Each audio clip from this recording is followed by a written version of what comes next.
intelligencesquared.com.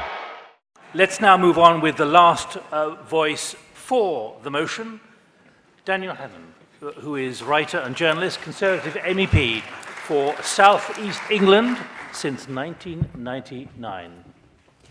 Thank you, Mr. Chairman. Join me, my friends, in a little thought experiment. Imagine that you were a visitor from another solar system circling this planet 500 years ago, gazing out of the porthole of your flying saucer at the fragile blue globe out of the window. It seems to me that your gaze would alight on the great monarchies of Asia, the Ming and Mughal and Ottoman empires. They would seem to be the future. You would marvel at the extraordinary advances they'd made in gunpowder, in printing, in canals and shipbuilding, in paper money, cartography, mathematics. And then your eye would move over to these broken, squabbling tribes at the westernmost tip of the Eurasian landmass.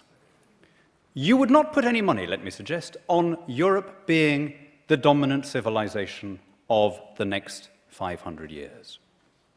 You would assume that the Chinese would be the ones who would sail around Africa to discover Portugal, rather than the other way around. Now, why didn't that happen? What was the unique ingredient that brought European civilization to this position of global hegemony? Well, in an audience as distinguished and intelligent as this one, I'm not going to try and pass this off as an original theory of mine. I'm borrowing heavily from the Australian historian E.L. Jones, although his thesis was taken to a much wider audience by Paul Kennedy in his Rise and Fall of the Great Powers. The genius of Europe lay in its diversity, in its pluralism, in its variety, in the fact that it never became centralized as a single empire, that while the Mings and the Mughals and the Ottomans became taxed and regulated and uniform, Europe remained a diverse plurality of competing states, trialing new ideas, piloting new schemes, copying what worked best in their neighbors. Now, I'm sure you can guess where I'm going with this argument. The tragedy of our generation is that at the moment when the great nations of Asia have learnt the virtues of decentralization, of competition, of enterprise, of the diffusion of power, we in the European Union are going in the opposite direction. You don't find many mandarins in Brussels, well, you do find many mandarins in Brussels, rather you don't find them in Peking these days. Here's a scary statistic, or at least I found it scary. The share of world GDP occupied by Western Europe, which I'll define for these purposes as the 15 members of the EU prior to the 2004 enlargement. In 1974, those Western European countries accounted for 36% of world GDP. Today it's 26%. In 2020 it will be 15%. Over a period when the US share of world wealth has remained roughly steady at around about 25–26%. Now, here is the tragic part. We made that happen.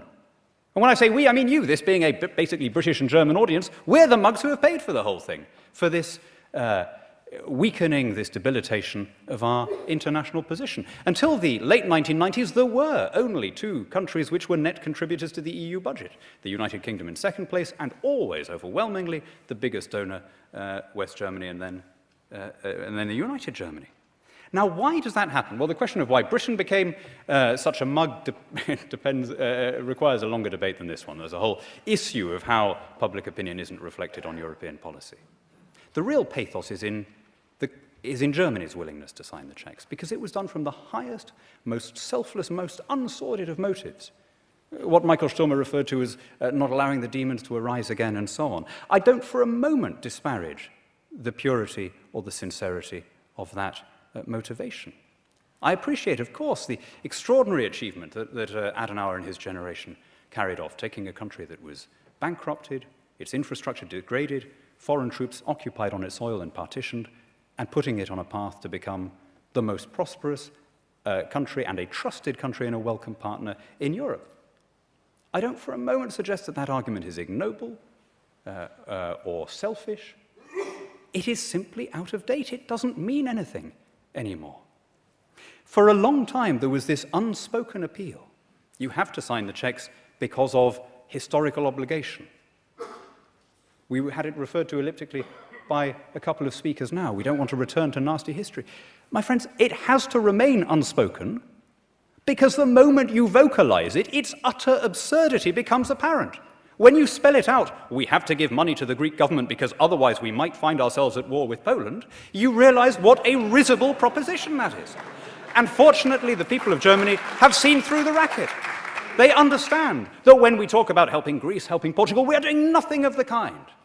You do not help an indebted friend by pressing more loans on him. These bailouts are ruinous for the recipient countries as they are for the donor countries, condemning Southern Europe to generations of poverty and emigration rather than admit our mistake. And I don't lay the blame at Germany. I lay the blame at the door of the European elites in general. I think the German people, like the British people, have come to their senses. Even Oliver Kamm now thinks that it's making a mistake carrying on. Joy shall be in heaven, more over one sinner that repenteth than over 99 just persons which need no repentance.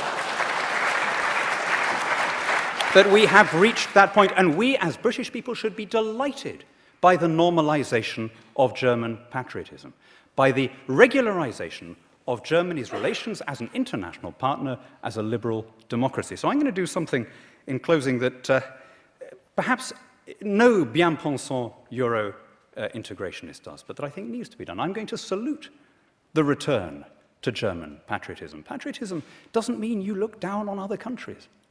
On the contrary, it's what makes us behave unselfishly.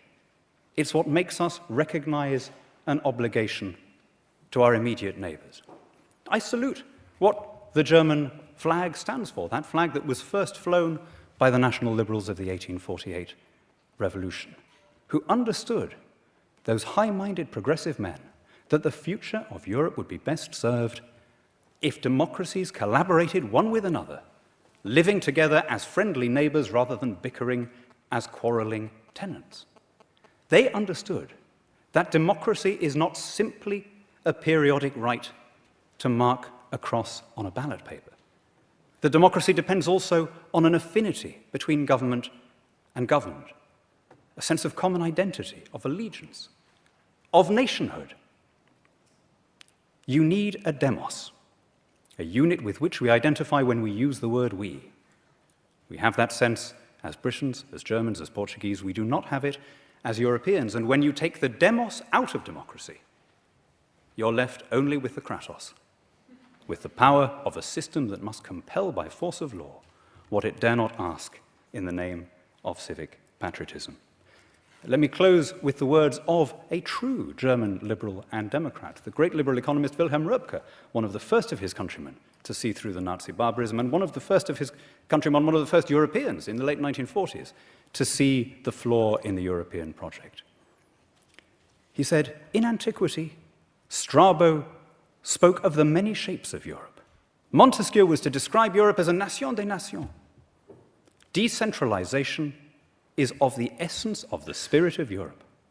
To try and weld the countries of Europe into one bloc and govern it centrally is nothing less than a betrayal of Europe and Europe's patrimony, and a betrayal all the worse for being carried out in Europe's name.